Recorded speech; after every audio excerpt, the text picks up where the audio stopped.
अपने परिणामों को संभालने के लिए देव, शास्त्र और गुरु का आलम्बन लिया जाता है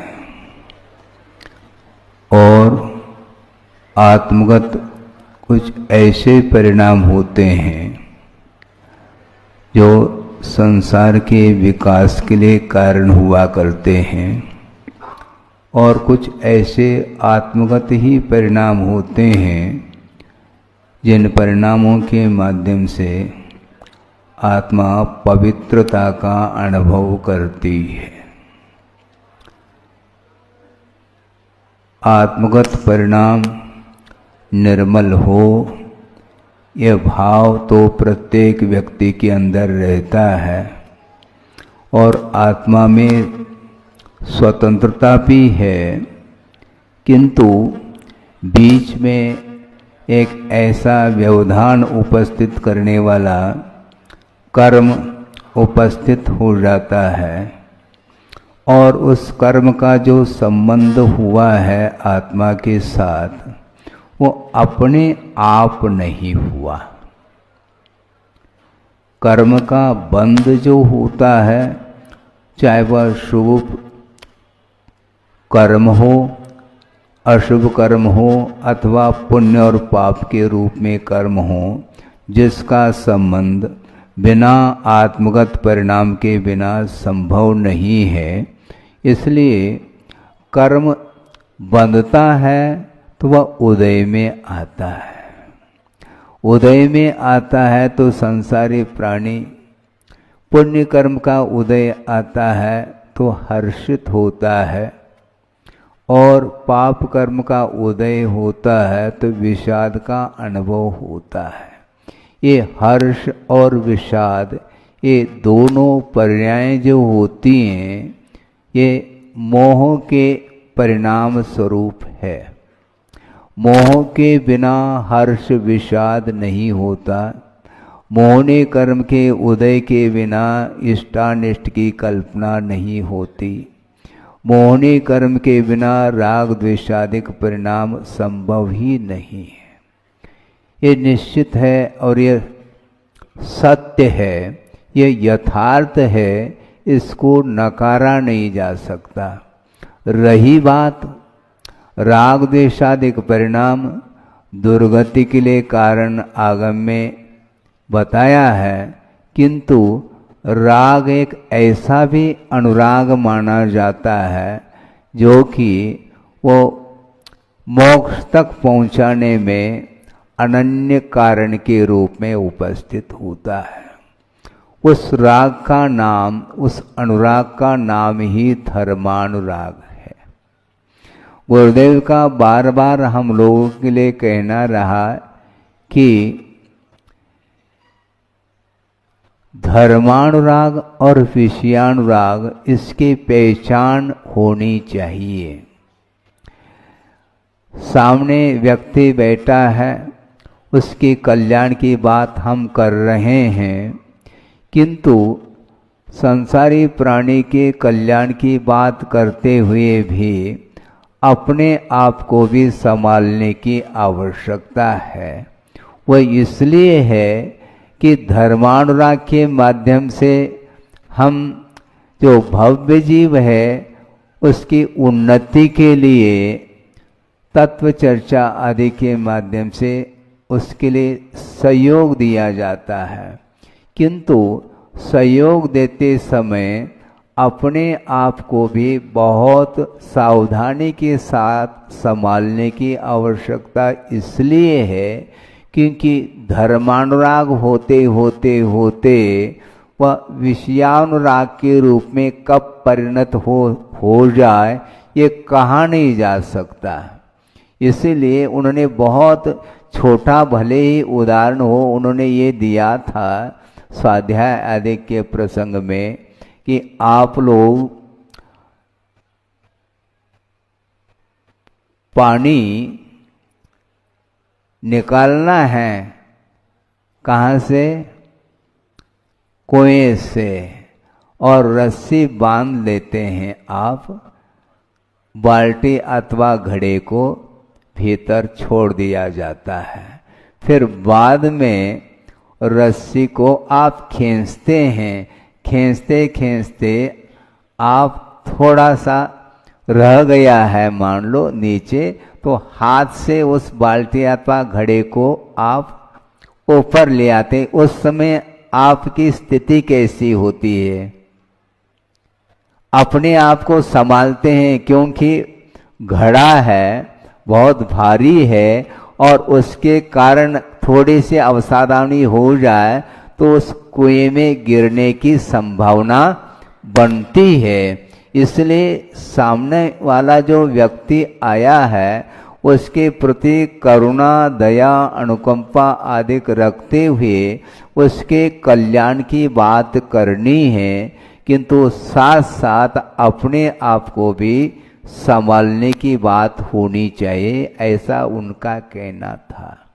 क्योंकि ये राग एक ऐसा आग का रूप ले लेता है। छड़ाला आप लोग पढ़ते हैं, यह राग आग दहे सदा ताते समामृत से चिर भजे विषय कषाय अब तो त्याग निज पद बेये, ऐसे कुछ पंक्ति आती है। तो ये राग आग के रूप में है, किंतु कौन सा राग आग के रूप में सामने आता है? तो विषयानुराग है। विषयानुराग को समाप्त करने के लिए धर्मानुराग का आलम्बन लिया जाता है, तब कहीं जाकर के हम धर्म की आराधना सही मायने में कर सकते हैं और करते हैं। कितनी सूक्ष्म चर्चा करते हैं आचार्य महाराज। प्रत्येक व्यक्ति के पास ज्ञान है, ज्ञान से शून्य कोई भी जीव नहीं है। अपनी अपनी क्षमता को लेकर के ज्ञान अपने पास रखता है, किंतु वह ज्ञान का क्षोभम होने के उपरांत भी उस ज्ञान का सदुपयोग कौन कितने रूप में कर रहा है या करता है, इसको स्वयं को ही सोचने की आवश्यकता है। आपके पास मन है, विचार करने की क्षमता मन के माध्यम से आती है और प्रति समय आप मन का आधार लेकर के विचार करते रहते हैं। वह मन आपका किस ओर बार बार किस ओर जाता है? आप यहीं पर बैठे हैं, आप प्रभु के सामने बैठे हैं, आप उपदेश सुनने के लिए सभा में बैठे हैं, आपका मुख मेरी ओर है और मेरा मुख आपकी ओर है, ये ठीक है। किंतु सभा में उपस्थित होने के उपरांत भी आपका मन आपके नियंत्रण में है क्या नहीं है, ये मेरा विषय नहीं, आपका विषय है। आप शांति से सोचने का प्रयास करें कि दिन भर में अपना मन अपने अंडर में कितने समय के लिए रहता है और अपने नियंत्रण से बाहर कब चला जाता है, आपको ज्ञात होता है? नहीं हो सकता। कई बार यह प्रसंग देखने को भी मिलता है, हमने स्वयं देखा है, और उस प्रकार के प्रसंग को देख करके संस्मरण बनता चला जाता है। चातुर्मास हुआ था अपने सन 19 में 2019 में कुंडलपुर में, और वहाँ पर शांति धारा प्रतिदिन बड़े बाबा के मंदिर में होती थी और दर्शन के लिए वहाँ पर मैं पहुँच गया और कुछ सज्जन आए वहाँ पर और बोलियाँ चल रही थी। वहीं पर मैं बैठा था और महाराज शांति धारा होगी, इसको देख करके आप फिर बाद में यहाँ से प्रस्थान करना। ठीक है। दर्शन करके वहाँ पर बैठा, सारे लोग शांति धारा करने के लिए सोलह के वस्त्र पहन करके तैयार हुए हैं, और इसी बीच में एक और परिवार आया और परिवार में अपने अपने बेटों को लेकर के आए। सामने बड़े बाबा की प्रतिमा है और दर्शन के निमित्त को लेकर के आए हैं। सोचने की बात है, दृष्टि आप लोगों की कभी नहीं जा सकती, क्योंकि आपकी भूमिका किस रूप में है ये आपको ही समझना है। कि भगवान के दर्शन किए और वहीं मैं बैठा था और उन्होंने कहा कि नमोस्तु महाराज, और ये हमारा बड़ा बेटा है, इसको आशीर्वाद दे दो। समझ रहे हैं आप? भगवान गर्भालय में पहुंचे हैं, आपको दर्शन करना है, क्या कुछ और परिचय देना है? ये आप लोगों की भूमिका में कभी बात आती है? संभव ही नहीं। भगवान के चरणों में है, पूजन अर्चन अभिषेक आदि करने के निमित्त को लेकर के आए हैं। उस समय में भी परिचय इस प्रकार दिया जा रहा है जिस परिचय देने की कोई भी आवश्यकता नहीं।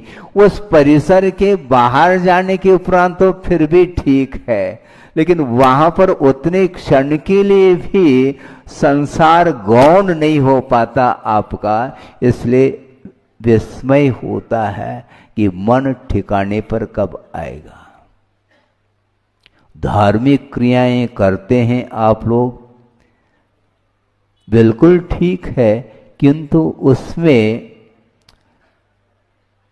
उन क्रियाओं में क्या होना चाहिए, उद्देश्य क्या होना चाहिए? उतने क्षण के लिए देव गुरु शास्त्र के अलावा अन्य कोई भी चर्चाएं, अन्य कोई भी विचार मन में नहीं आना चाहिए। मैंने स्पष्ट शब्दों में कई बार स्वाध्याय आदि के दौरान, प्रवचन आदि के प्रसंग में कहा कि आप लोग पूजन करने के लिए प्रभु के चरणों में बैठ जाते हैं और पूजन प्रारंभ हो जाता है। मान लो उसी समय महाराज भी भगवान की वंदना करने के लिए आए हैं, तो भगवान की वंदना कर रहे हैं श्रमण लोग, उस समय आपको भगवान की पूजन को छोड़ करके अन्य कोई भी कार्य नहीं करना चाहिए। महाराज फिर श्रमण लोग आए हैं, मुनि महाराज आए हैं, उनकी वंदना करें क्या नहीं करें, यह प्रश्न खड़ा होता है। उसके लिए हमारा यही कहना है, और यह आगम सम्मत है, आप प्रभु की पूजन को जब तक विसर्जन नहीं करेंगे तब तक अन्य क्रियाओं को नहीं करना चाहिए। हालांकि श्रमण की वंदना करने से भी पुण्य का अर्जन होता है, यह अलग वस्तु, किंतु प्रभु की पूजन में आपका उपयोग है। विधिवत पूजन को संपन्न करने के उपरांत ही और जो भी आए हैं आराध्य आपकी अपेक्षा से उनकी आराधना आप करें। ये इतना सूक्ष्म विषय है। ये तो दूर रहा, आप वंदना भी कर रहे हैं और अपने परिवार का परिचय भी देना चाह रहे हैं, तो आपके परिणामों में निर्मलता कैसे आ पाएगी? क्या उतने क्षण के लिए भी आपको, उतने क्षण के लिए भी निर्मल परिणाम हम रख नहीं पा रहे हैं, जबकि निर्मल परिणाम के लिए आप स्वतंत्र हैं। इसके उपरांत भी मोहजन्य ऐसा संस्कार, अनादिकालीन ऐसे संस्कार बने हुए हैं कि सच्चे देवगुरु शास्त्र की उपासना करने के उपरांत भी बहुत जल्दी वो सारे सारे पवित्र परिणाम डिलीट हो जाते हैं। देख लेना, यहां सुन रहे हैं, इस परिसर के बाहर गए और अपने अपने व्यक्तियों के साथ चर्चा करना प्रारंभ करते हैं। कौन सी चर्चा? सांसारिक चर्चा, दुकान मकान आदि की चर्चा। ये सारे लगता ऐसा है कि यह स्वभाव जैसा बना हुआ है, किंतु यह स्वभाव नहीं है। दीर्घकालीन संस्कार होने के कारण बार बार उपयोग को स्थिर करने के लिए पुरुषार्थ करने के उपरांत भी पुनः उसी ओर वह चला जाता है। इसमें किसी का दोष नहीं है एकांत से, क्योंकि कर्म बंधा हुआ है, वह द्रव्य क्षेत्र आदि के निमित्त को लेकर के उदय में आता है। उस समय अपने आप को संभालने की आवश्यकता है। इसलिए हमने प्रारंभ में ही ये बात कही थी, अपने परिणामों को संभालना चाहिए। हम दूसरे के परिणामों को हम नहीं संभाल पाएंगे, क्योंकि दूसरे के परिणामों को संभालने के लिए हम निमित्त बन सकते हैं, किंतु आपको स्वयं को ही पुरुषार्थ प्रयत्न करने की आवश्यकता है।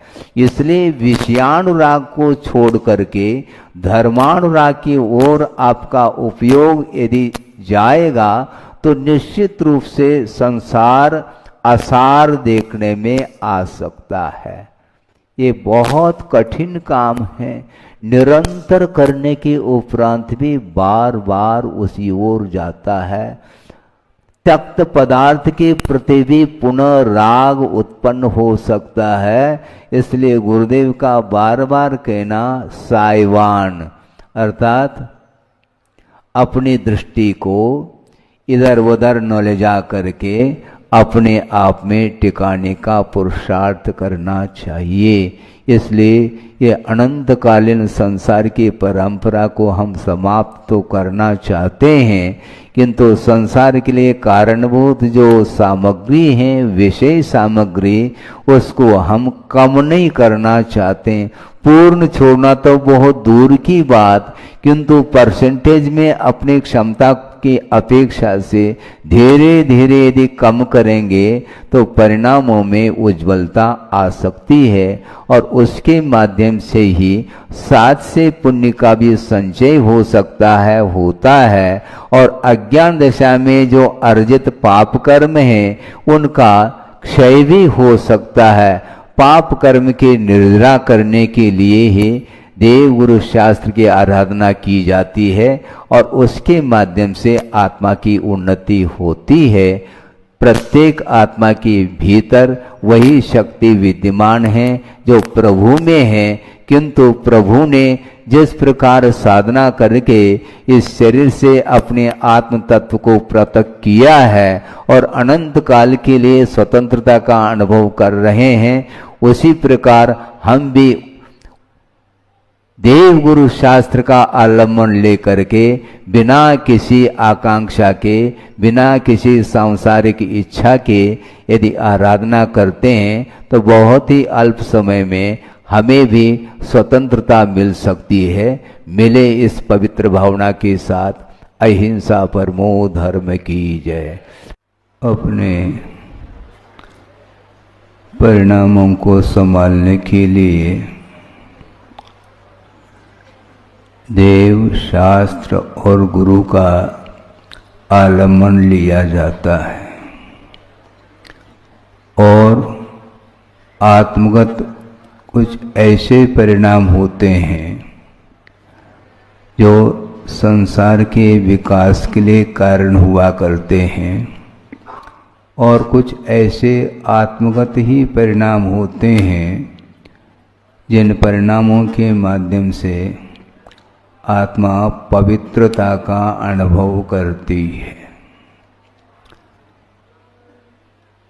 आत्मगत परिणाम निर्मल हो, यह भाव तो प्रत्येक व्यक्ति के अंदर रहता है, और आत्मा में स्वतंत्रता भी है, किंतु बीच में एक ऐसा व्यवधान उपस्थित करने वाला कर्म उपस्थित हो जाता है, और उस कर्म का जो संबंध हुआ है आत्मा के साथ वो अपने आप नहीं हुआ। कर्म का बंध जो होता है, चाहे वह शुभ कर्म हो, अशुभ कर्म हो, अथवा पुण्य और पाप के रूप में कर्म हो, जिसका संबंध बिना आत्मगत परिणाम के बिना संभव नहीं है। इसलिए कर्म बंधता है तो वह उदय में आता है।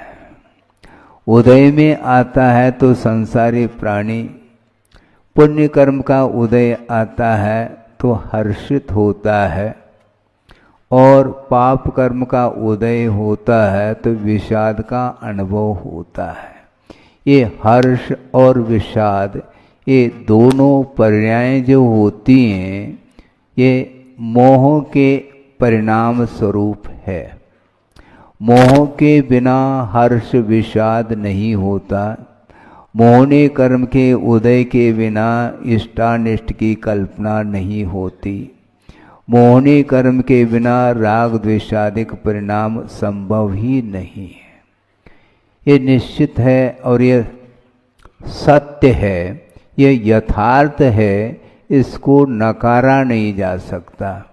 रही बात राग द्वेषादिक परिणाम दुर्गति के लिए कारण आगम में बताया है, किंतु राग एक ऐसा भी अनुराग माना जाता है जो कि वो मोक्ष तक पहुंचाने में अनन्य कारण के रूप में उपस्थित होता है।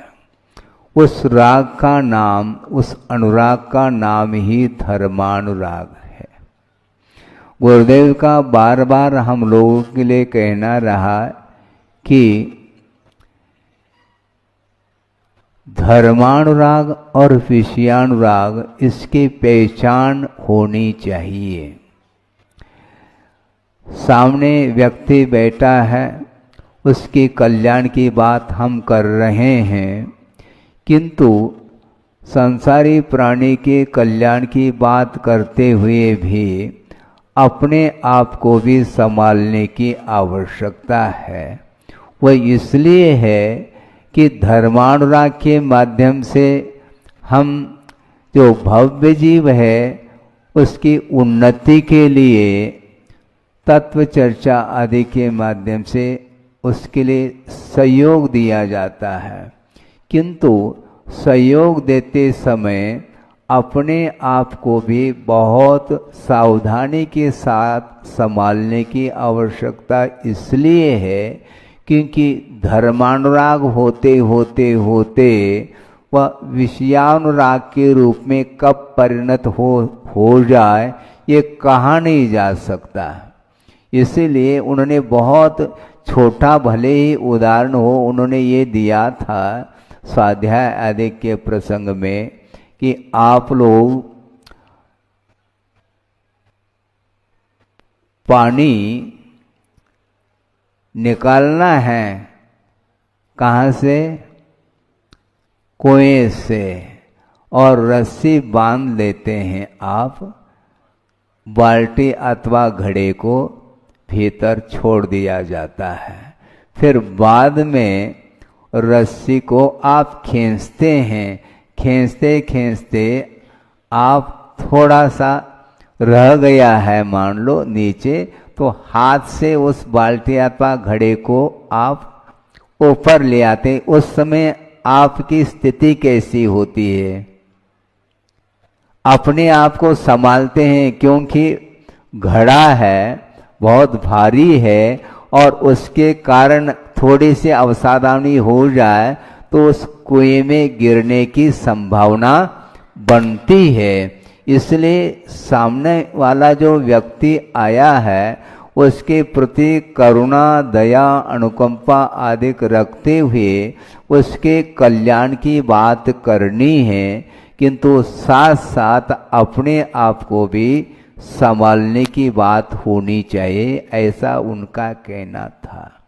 क्योंकि ये राग एक ऐसा आग का रूप ले लेता है। छड़ाला आप लोग पढ़ते हैं, यह राग आग दहे सदा ताते समामृत से चिर भजे विषय कषाय अब तो त्याग निज पद बेय, ऐसे कुछ पंक्ति आती है।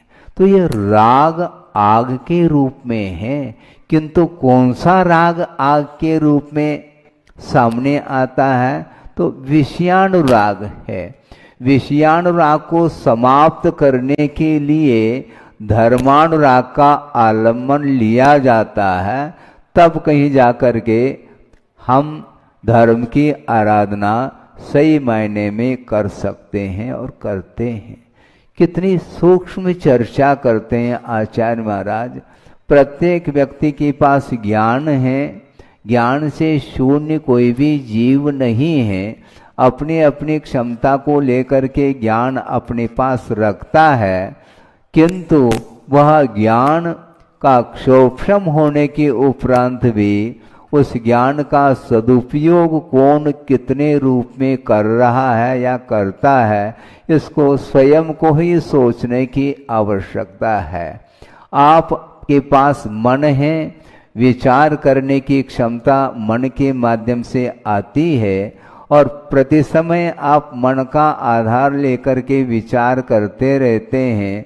वह मन आपका किस ओर बार बार किस ओर जाता है। आप यहीं पर बैठे हैं, आप प्रभु के सामने बैठे हैं, आप उपदेश सुनने के लिए सभा में बैठे हैं। आपका मुख मेरी ओर है और मेरा मुख आपकी ओर है, ये ठीक है। किंतु सभा में उपस्थित होने के उपरांत भी आपका मन आपके नियंत्रण में है क्या नहीं है, ये मेरा विषय नहीं, आपका विषय है। आप शांति से सोचने का प्रयास करें कि दिन भर में अपना मन अपने अंडर में कितने समय के लिए रहता है और अपने नियंत्रण से बाहर कब चला जाता है। आपको ज्ञात होता है? नहीं हो सकता। कई बार यह प्रसंग देखने को भी मिलता है, हमने स्वयं देखा है, और उस प्रकार के प्रसंग को देख करके संस्मरण बनता चला जाता है। चातुर्मास हुआ था अपने सन 19 में 2019 में कुंडलपुर में, और वहाँ पर शांति धारा प्रतिदिन बड़े बाबा के मंदिर में होती थी, और दर्शन के लिए वहाँ पर मैं पहुँच गया और कुछ सज्जन आए वहाँ पर और बोलियाँ चल रही थी। वहीं पर मैं बैठा था और महाराज शांति धारा होगी, इसको देख करके आप फिर बाद में यहाँ से प्रस्थान करना। ठीक है। दर्शन करके वहाँ पर बैठा, सारे लोग शांति धारा करने के लिए सोलह के वस्त्र पहन करके तैयार हुए हैं, और इसी बीच में एक और परिवार आया और परिवार में अपने अपने बेटों को लेकर के आए। सामने बड़े बाबा की प्रतिमा है और दर्शन के निमित्त को लेकर के आए हैं। सोचने की बात है, दृष्टि आप लोगों की कभी नहीं जा सकती, क्योंकि आपकी भूमिका किस रूप में है ये आपको ही समझना है। कि भगवान के दर्शन किए और वहीं मैं बैठा था और उन्होंने कहा कि नमोस्तु महाराज, और ये हमारा बड़ा बेटा है, इसको आशीर्वाद दे दो। समझ रहे हैं आप? भगवान गर्भालय में पहुंचे हैं, आपको दर्शन करना है, क्या कुछ और परिचय देना है? ये आप लोगों की भूमिका में कभी बात आती है? संभव ही नहीं। भगवान के चरणों में है, पूजन अर्चन अभिषेक आदि करने के निमित्त को लेकर के आए हैं। उस समय में भी परिचय इस प्रकार दिया जा रहा है जिस परिचय देने की कोई भी आवश्यकता नहीं। उस परिसर के बाहर जाने के उपरांत तो फिर भी ठीक है, लेकिन वहां पर उतने क्षण के लिए भी संसार गौण नहीं हो पाता आपका। इसलिए विस्मय होता है कि मन ठिकाने पर कब आएगा। धार्मिक क्रियाएं करते हैं आप लोग, बिल्कुल ठीक है, किंतु उसमें उन क्रियाओं में क्या होना चाहिए, उद्देश्य क्या होना चाहिए, उतने क्षण के लिए देव गुरु शास्त्र के अलावा अन्य कोई भी चर्चाएं, अन्य कोई भी विचार मन में नहीं आना चाहिए। मैंने स्पष्ट शब्दों में कई बार स्वाध्याय आदि के दौरान, प्रवचन आदि के प्रसंग में कहा कि आप लोग पूजन करने के लिए प्रभु के चरणों में बैठ जाते हैं और पूजन प्रारंभ हो जाता है। मान लो उसी समय महाराज भी भगवान की वंदना करने के लिए आए हैं, तो भगवान की वंदना कर रहे हैं श्रमण लोग, उस समय आपको भगवान की पूजन को छोड़ करके अन्य कोई भी कार्य नहीं करना चाहिए। महाराज फिर श्रमण लोग आए हैं, मुनि महाराज आए हैं, उनकी वंदना करें क्या नहीं करें, यह प्रश्न खड़ा होता है। उसके लिए हमारा यही कहना है, और यह आगम सम्मत है, आप प्रभु की पूजन को जब तक विसर्जन नहीं करेंगे तब तक अन्य क्रियाओं को नहीं करना चाहिए।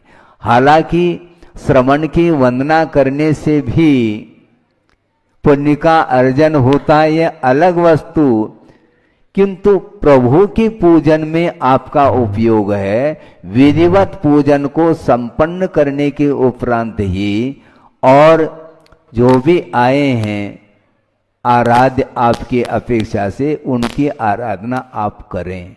ये इतना सूक्ष्म विषय है, ये तो दूर रहा, आप वंदना भी कर रहे हैं और अपने परिवार का परिचय भी देना चाह रहे हैं, तो आपके परिणामों में निर्मलता कैसे आ पाएगी? क्या यह तो उतने क्षण के लिए भी आपको, उतने क्षण के लिए भी निर्मल परिणाम हम रख नहीं पा रहे हैं, जबकि निर्मल परिणाम के लिए आप स्वतंत्र हैं। इसके उपरांत भी मोहजन्य ऐसा संस्कार, अनादिकालीन ऐसे संस्कार बने हुए हैं कि सच्चे देवगुरु शास्त्र की उपासना करने के उपरांत भी बहुत जल्दी वो सारे पवित्र परिणाम डिलीट हो जाते हैं। देख लेना, यहां सुन रहे हैं, इस परिसर के बाहर गए और अपने अपने व्यक्तियों के साथ चर्चा करना प्रारंभ करते हैं। कौन सी चर्चा? सांसारिक चर्चा, दुकान मकान आदि की चर्चा, ये सारे लगता ऐसा है कि यह स्वभाव जैसा बना हुआ है, किंतु यह स्वभाव नहीं है। दीर्घकालीन संस्कार होने के कारण बार बार उपयोग को स्थिर करने के लिए पुरुषार्थ करने के उपरांत भी पुनः उसी ओर वह चला जाता है। इसमें किसी का दोष नहीं है एकांत से, क्योंकि कर्म बंधा हुआ है, वह द्रव्य क्षेत्र आदि के निमित्त को लेकर के उदय में आता है। उस समय अपने आप को संभालने की आवश्यकता है। इसलिए हमने प्रारंभ में ही ये बात कही थी, अपने परिणामों को संभालना चाहिए। हम दूसरे के परिणामों को हम नहीं संभाल पाएंगे, क्योंकि दूसरे के परिणामों को संभालने के लिए हम निमित्त बन सकते हैं, किंतु आपको स्वयं को ही पुरुषार्थ प्रयत्न करने की आवश्यकता है। इसलिए विषयानुराग को छोड़ करके धर्मानुराग की ओर आपका उपयोग यदि जाएगा तो निश्चित रूप से संसार आसार देखने में आ सकता है। ये बहुत कठिन काम है, निरंतर करने के उपरांत भी बार बार उसी ओर जाता है। त्यक्त पदार्थ के प्रति भी पुनः राग उत्पन्न हो सकता है। इसलिए गुरुदेव का बार बार कहना साइवान, अर्थात अपनी दृष्टि को इधर उधर न ले जा करके अपने आप में टिकाने का पुरुषार्थ करना चाहिए। इसलिए ये अनंतकालीन संसार की परंपरा को हम समाप्त तो करना चाहते हैं, किंतु संसार के लिए कारणभूत जो सामग्री है, विषय सामग्री, उसको हम कम नहीं करना चाहते। पूर्ण छोड़ना तो बहुत दूर की बात, किंतु परसेंटेज में अपनी क्षमता की अपेक्षा से धीरे धीरे यदि कम करेंगे तो परिणामों में उज्ज्वलता आ सकती है, और उसके माध्यम से ही साथ से पुण्य का भी संचय हो सकता है, होता है, और अज्ञान दशा में जो अर्जित पाप कर्म है उनका क्षय भी हो सकता है। पाप कर्म के निर्जरा करने के लिए ही देव गुरु शास्त्र की आराधना की जाती है, और उसके माध्यम से आत्मा की उन्नति होती है।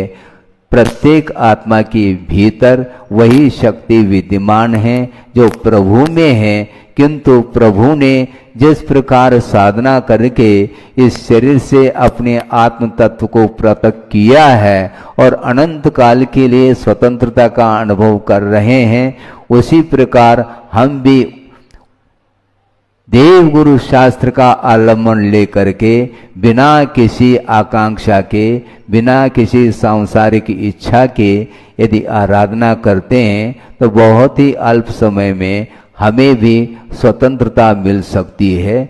मिले इस पवित्र भावना के साथ। अहिंसा परमो धर्म की जय।